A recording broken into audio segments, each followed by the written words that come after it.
On July the 4th, the Canadian government reached a settlement with Omar Khadr for $10.5 million. Now this has sent people into sort of their polarized corners across the country. Some people say, hey, his charter rights were violated. He deserves all the money. Other people are quite troubled at what type of message it sends. Giving a convicted terrorist $10.5 million on July the 4th?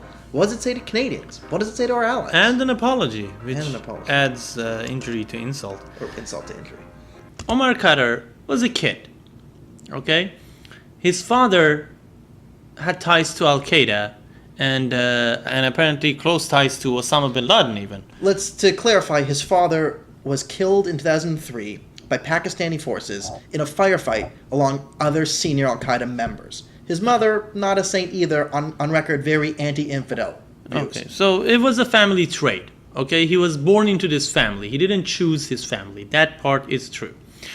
But, hey, that's not a court defense. He was taken by his father to Afghanistan to fight the coalition, and he threw a grenade, killed a man, and he was shot later and arrested and taken to Bagram prison, where he was mistreated, and then to Guantanamo, where he was mistreated as somebody who killed an American soldier.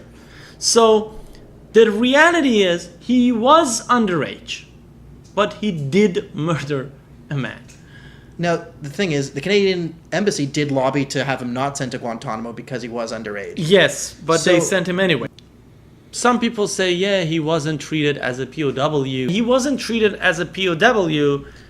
Why? Well, okay, so we talk about the Geneva Convention protecting people's rights. One of the things the Geneva Convention was designed to do was actually to discourage this type of urban civilian-based combat that most radical Muslim extremist terrorist groups engage in.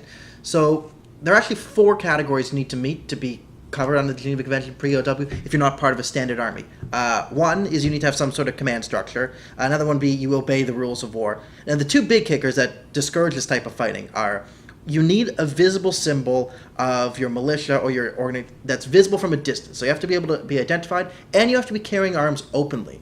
Because when people wear civilian clothes, engage in combat with armed forces in civilian areas, this puts the civilians in those areas at great risk. Yeah. So there's a reason why these type of people aren't covered by the same legal rights that other type of combatants would be covered So under. He wasn't a POW, that's why he wasn't treated as such. But he was mistreated. That is true. But the reality is, if he had stayed in Afghanistan, he would have either been killed, like his father, or he would have blown up a girls' school like they did, Taliban did, Al-Qaeda did, poisoned the school for girls because they were teaching girls.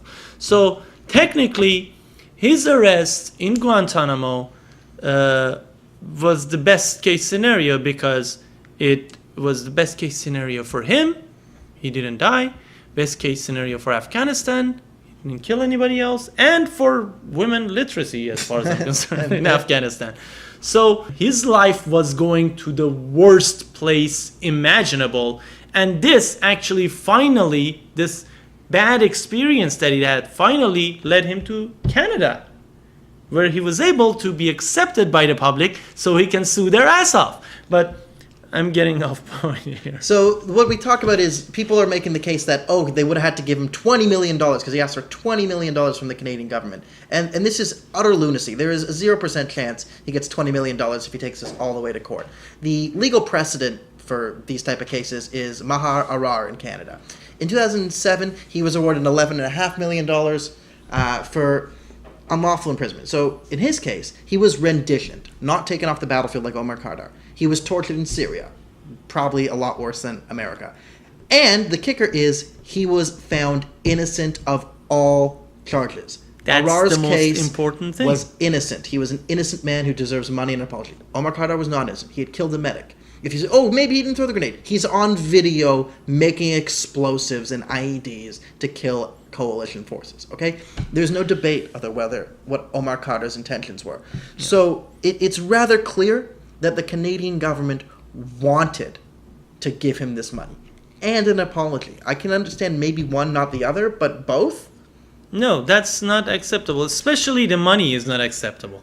You see, if you have made some mistakes in his case, it's fine. A couple of people made some mistakes because Canadians didn't torture him. He never says Canadians tortured me or blah blah blah.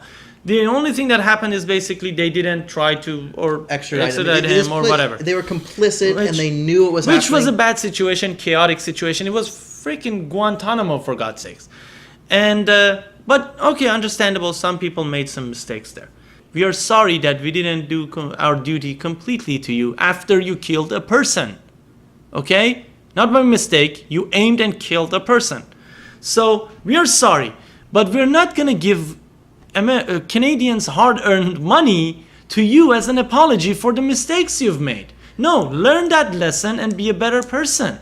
We accepted you into our society. I think the most nefarious thing about the whole story isn't even to Omar Khadr. It's the fact that they wired him the money covertly and quickly before the settlement came out, so he'd be able to hide the money from Sergeant Spear's wife, who has a settlement against the United States. This is what they did to try and gain political favor. This seems like not a moral thing, but a sort of political move in a weird sense. It might be hard to understand. He actually, when he got released in his first interview, they said, what do you have to say to Canadians? And he said, I'm not going to say anything because whatever I say, I'll probably contradict myself or they're not going to believe me. So I'm going to show them. I'm going to prove to them that I'm changed and I'm good. That's not the way to prove to us by stealing our money that you're a good person, okay? You are not taking responsibility for a murder you committed just because you were wronged in the aftermath. And you're taking it out on us, on Canadians. I mean, there's precedent for this. You're not a decent person, buddy. If you were, you would have directly sent all that money to that widow, and I would have spent the rest of my life like Majid Nawaz, who was in prison too, and realized, oh, I was wrong, so let's save other kids from falling into this trap. Instead of trying to save other kids from your experience, you're just thinking, hey, I'm gonna make some money here, man. And to get the money is not an absolvement of his actions. He's trying to absolve his punishment, which is... And Canadian government did not stand for Canadian people here, okay?